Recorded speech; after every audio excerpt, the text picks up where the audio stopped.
Selamat pagi Ibu Bapak Saudara-saudara yang kami kasihi dalam nama Tuhan kita Yesus Kristus. Marilah kita mendengarkan firman Tuhan pada pagi hari ini yang tertulis dalam kitab Injil Matius pasal 13 ayat yang ke-13. Inilah sebabnya aku berkata-kata dalam perumpamaan kepada mereka. Sekalipun melihat, mereka tidak melihat. Sekalipun mereka mendengar, mereka tidak mendengar dan tidak mengerti. Saudara-saudara, orang yang mendengar tetapi tidak mendengar, orang yang melihat tetapi juga tidak melihat, apa yang kita katakan terhadap mereka? Mereka itu adalah orang yang keliru. Keliru dalam penglihatan, keliru dalam pendengaran. Mungkin saudara-saudara kita pernah mengatakan kepada sesama kita, oh saya salah mendengar. Saya salah melihat. Tetapi terhadap firman Tuhan, jangan pernah kita katakan, saya salah mendengar.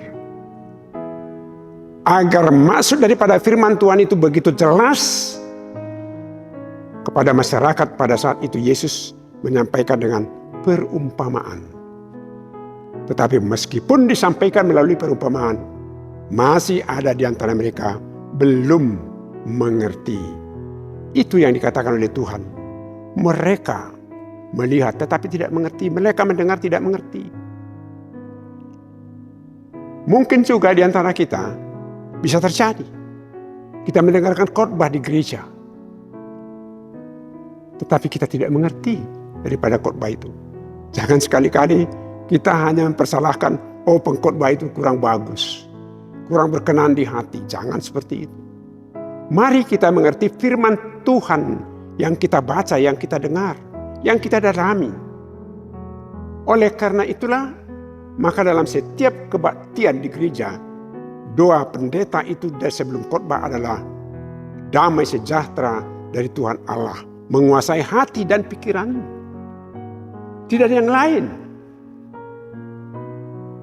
Jika damai sejahtera daripada Tuhan Allah menguasai hati dan pikiran kita, maka kita akan dimampukan untuk mengerti akan firman Tuhan.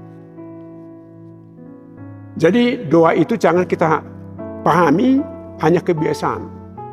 Itu adalah dua kebiasaan, tidak saudara-saudara. Tetapi mari kita hayati.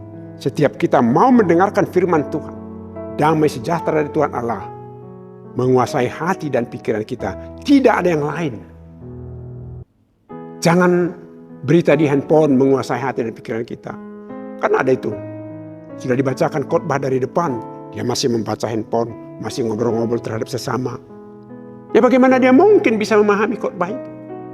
Tetapi jika kita sungguh-sungguh menyerahkan hidup kita kepada Tuhan, agar damai sejahteranya itu menguasai hati dan pikiran kita, kita pasti bisa mengerti dan memahami khotbah yang kita dengar.